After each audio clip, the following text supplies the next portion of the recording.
بڕیان نێژام کاتتان باش لە ساڵ ڕۆژی ڕۆژنامەگەری کوردیدا بە کەڵکم زانی لەو ڕووداوە ڕابمێنم کام هەفتەیە لە لەندەن بەسەر سەرۆکی دەسەڵاتی هەولێردا هات.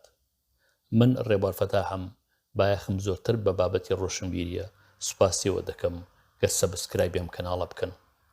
سەرۆکی ئیدارەی هەولێر کە بە سەردانێکی فەرمی لە لەندەن بوو سوکایەتی پێکرا نەک لەلایەن دوژمنەوە بەڵکو لەلایەن هاوزمان و هاونیشتیمانی خۆیەوە.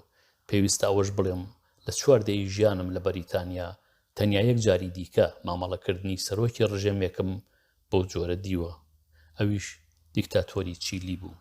ڕووداوێکی زۆر گرنگە هەڵوێستی کۆمەڵی کوردەواری بەرامبەر دەسەڵاتێک نیشان دەدات کە بە خەباتی خوێناوی خۆیان دایان مەزراندووە، نابێ بەبێ تێڕەمان بەسەرماندا تێببەڕێ. دەسەڵاتی هەولێر و سلێمانی تەواوی میدیای ژێر دەسەڵاتی خۆیان خۆرەخ کردووە و بە دەرامەتی گشت یان بە قوتی خەڵک بەڕێوەی دەبن. بە درێژای حکومیان کە ئێستا دەگاتە 31 دانە ساڵ دەیان میدیاکار ڕفێنراون، کوژراون و زیندان کراون، کەچی هێشتا لە ساڵ ڕۆژی ڕۆژنامەگەری کوردیدا بە چاوێکی قایمەوە بەرامبەر میدیا دەوەستن و باز لە ئازادی دەکەن. بۆ ڕووداوەکەی لەندەنیش لە میدیای حیزب و بنەماڵەوە لۆمەی هەموو لایەنێک دەکەن شکستی خۆیان لەبێ کە دیار ئەوە کتومت هەڵوێستی دەسەڵاتێکی خۆسەپێنە. هەڵبەتە گەر مرۆڤ لە کوردستاندا ئازاد بوایە میدیا ئازاد دەیتوانی لە چاوێکی بێلایەنەوە هەموو لایەنێکی ئەو ڕووداوەی بەسەر سەرۆکی ئیدارەی هەولێردا هات تاوتوێ بکات. ئەمەش هاوکارمان دەبوو لەبەرەو پێشچوون و دۆزینەوەی ڕێچارەیەک بۆ ئەم گرفتە. بەڵام لە میدیا خۆرەخکراودا جەنابی سەرۆک گوتار دەدات و میدیاش دەیگوێزێتەوە. هیچی نوێ لەمەدا نییە. لە سەردەمی ڕژێمی پێشووی عێراقدا میدیا تەنیا لە دەوری سەرۆک دەخولایەوە. ئەمە ژۆگدیمان بەبێ باج نەبوو. لە دیدی منەوە کوردستان چاوەنواری هەمان داهاتووی ڕەشی ڕژێمی سەددامە. هەتا ژیان لە کوردستاندا تاڵتر بکرێ ژمارەی کوردی تاراوگە زیاتر دەبێ، واتە دوژمنی دەسەڵات لە بەرسەندندا دەبێ. ئەمڕۆ بە ئاگابوونیان ڕەنگە لە ئاستێکی باڵادا نەبێ، بەڵام سبەی کە دەچنە هەموو بوارێکی ژیانی ئەوروپاوە و فێری کللتوری دیموکراتی ئەوروپا دەبن. کوردی تاراوگە هیچ دوور نییە بەڕێی قانونی سەرانی دەسەڵاتی هەرێمی کوردستان بە هەمان دەردی دیکتاتۆرەکەی چیلی نەبن. گەر قبوڵمان بێ ڕەوەندی کورد درێژکراوەی کۆمەڵی کوردستانە، دەبێ ئەوەشمان قبول بێ کە ئێستا دۆخی کوردستان گەیشتۆتە خۆناقێکی مەترسیدار. سەرۆکی هەولێر پێویستە دەرک بۆەوە بکات گەر ئازادی بەریتانیا دەستە بەر بێ لە هەولێریش هەمان مامەڵەی لەندەنی لەگەڵ دەکرێ. هەرچی بۆ چوونێکی دیکەیە لەم بارەیەوە هەم خۆخەڵەتاندنە هەم دەسەڵات جێلکردن. چۆن گەیشتینە ئێرە کە دیارە ڕۆژێکی گەلێک ڕەشە بۆ هەمووان بە دەسەڵات و کۆمەڵەوە. دەسەڵات حساب بۆ هیچ لایەنێک و بۆ هیچ بەهایەک ناکات، تەنیا دەوێ بمێنێتەوە، خۆسەپێنە. دەسەڵاتێک بێ بەڕێی نادیموکراتیدا خۆی پسەپێنێ لە بەڕێوەبردندا پەنا بۆ کۆمەڵێک هەلپەرست دەبات، نەک پسپۆڕی لێهاتوو. گرفتی هەلپەرست چییە؟ بۆ مانەوەی خۆی هەلپەرست دەسەڵات بەڕووی دەرەوەدا بەڕووی کۆمەڵدا دادەخات. ناڕەزایی ڕەوای خەڵک دەبەستێتەوە بە پیلانجێڕیەوە نەک بە شکستی دەسەڵاتەوە. دیوارێک لە نێوان گرفتی ڕاستەقینەی خەڵک و دەسەڵاتدا هەڵدەچنێ. ئاخر هەلپەرست هیچی دیکەی نییە بیدا بە دەسەڵات تەنیا پێ هەڵدان نەبێ. هەلپەرست بۆ پلە و پارە خۆی بە دەسەڵاتدا هەڵواسیوە، دەنا لێ هاتوو نییە. ئەمەش گرفتێکی دیکە دووچاری دەسەڵات دەکات. هەموو دەستگایەک ئیفلیس دەبێت. کاروباری هاوڵاتان بەڕێوە ناچێ. وەکی تر گەر کەسی کارامە لە هەموو جێشی کۆمەڵدا کارا بێ دەسەڵات شکست ناخوات.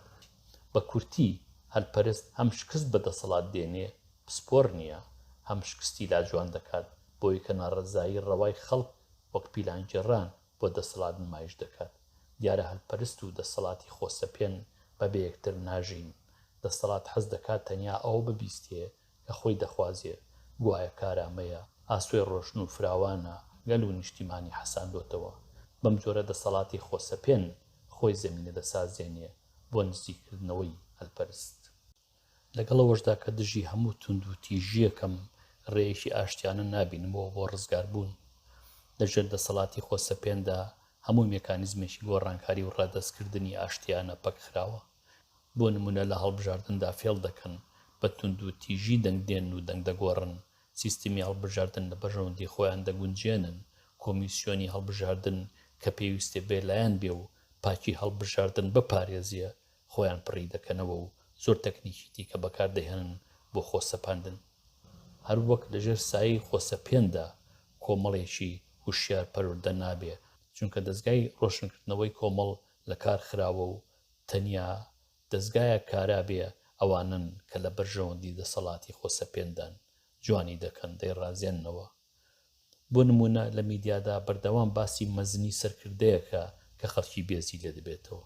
پەرلەمان کە جێی چارەسەری گرفتی خەڵکە بە کۆمەڵێ دەم شەڕ و زۆرناژەنی دەسەڵات پڕکراوەتەوە.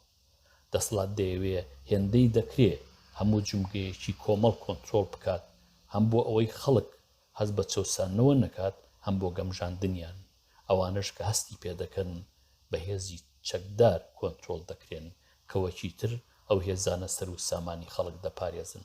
دەسەڵات دەیان گۆڕێ بە دەستگای داپڵۆسەری کۆمەڵ، واتە دەسەڵات دەبێ بە دابەشکەری کۆمەڵێکی هاوزمان و هاونیشتیمان و هێندەی بکرێ دەیان کات بە دوژمنی یەک. حیزبی ناو دەسەڵاتی ئەمڕۆ تەنانەت کە لە شەڕیشدا بووە لەگەڵ دەسەڵاتی بەغداددا هەمان شێوازی بۆ مانەوەی هەمان سەرکردە بەکارهێناوە. بە کورتی دەسەڵات دەیەوێت کۆنترۆلی کۆمەڵ بکات و دەرامەتی لە بەرژەوەندی خۆی بەکاربهێنێ.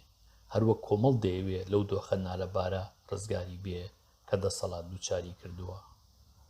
دیارە کۆمەڵێکی ژێر چەپۆکی دەسەڵاتێکی خۆسەپێن تەنیا ڕێینا دیموکرات و نامەدەنی فێر دەبێ بۆ ڕزگار بوون، واتە کۆمەڵ تەنیا بە ئامرازێکی گۆڕین ئاشنایە کە دەسەڵاتێکی خۆسەپێن دژی بەکاری هێناوە. ئەوانیش هەموو تونند و تیژن، وەک سەرکوتکردن، قۆڕەخکردن، حساب بۆ نەکردن، گرتن، کوشتن و هەموو جۆرێکی دیکە لە شێواندن و تونند و تیژی. ئەمە دەمگەیەنێتە ئەو سەرنجامەی کە ڕزگاربوون لەم بازنە داخراوە کوردستان بەرەو خەڵتانی خوێن دەبات. من سوپاسیەوە دەکەم کە لەم بەشەدا هاوڕێم بوون، هەتاکو بەشێکی دیکە ئارام و کامەران بن لەگەڵ ڕێز و خۆشەویستی ڕێبافەدا.